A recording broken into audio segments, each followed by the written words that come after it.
రాజధాని అమరావతిని విధ్వంసం చేయడానికి మాజీ ముఖ్యమంత్రి జగన్ చేసిన కుట్రలు ప్రజలకు తెలుసని విజయవాడ తూర్పు ఎమ్మెల్యే రామ్మోహన్ అన్నారు.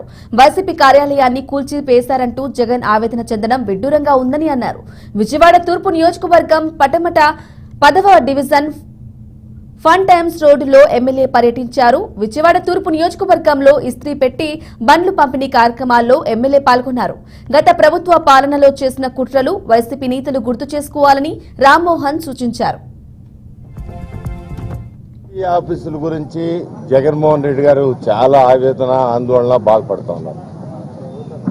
ఒక్కసారి ఆయన ముఖ్యమంత్రి అయిన తర్వాత మొట్టమొదటి స్పీచ్లో ఏదైతే ప్రజావేదిక, అది ప్రజల సొమ్ముతో కట్టిన వేదిక, అది ప్రజల కోసం ఏర్పాటు చేసిన వేదిక, ఆ వేదిక నారా చంద్రబాబు నాయుడు గారు కట్టాలి కాబట్టి అది కోల్చాలనే ఉద్దేశంతో ఆయన మాట్లాడిన మాటలు ఒక్కసారి చూసుకుంటే ఇవాళ ఆయన ఆఫీసులు పగలగొట్టిన దానికి కానీ లేదా ఆఫీసులు నోటీస్ ఇచ్చిన దానికి కానీ సమాధానం దొరుకుతుంది.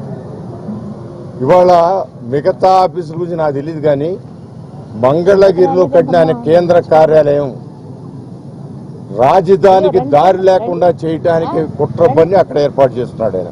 ఇది అందరూ కూడా గమనించుకోవచ్చు. రాజధానికి దారి లేకుండా చేయడానికి స్పీడ్ యాక్సెస్ రోడ్లో అది భాగమైన ఆ భాగాన్ని అడ్డంగా ఆయన ఆఫీస్ కట్టేస్తే ఇక రాజధానికి దారి ఉండదు. ఏదో మెలుగులు తిరిగి వెళ్లాల్సి వస్తుంది. అంటే ఆయన ఏ పని చేసినా కూడా కుట్రపూరితంగా. ఇప్పుడు పేదవారికి ఇళ్ల కోసం స్థలం ఇచ్చారు, ఇవ్వాలి కూడా. పేదవాళ్ళందరూ ఖచ్చితంగా ఇళ్లు.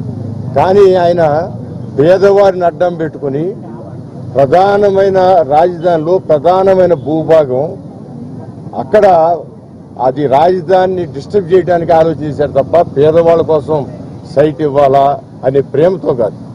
అంటే ఆయన ఏ పని చేసినా కూడా రాజధాని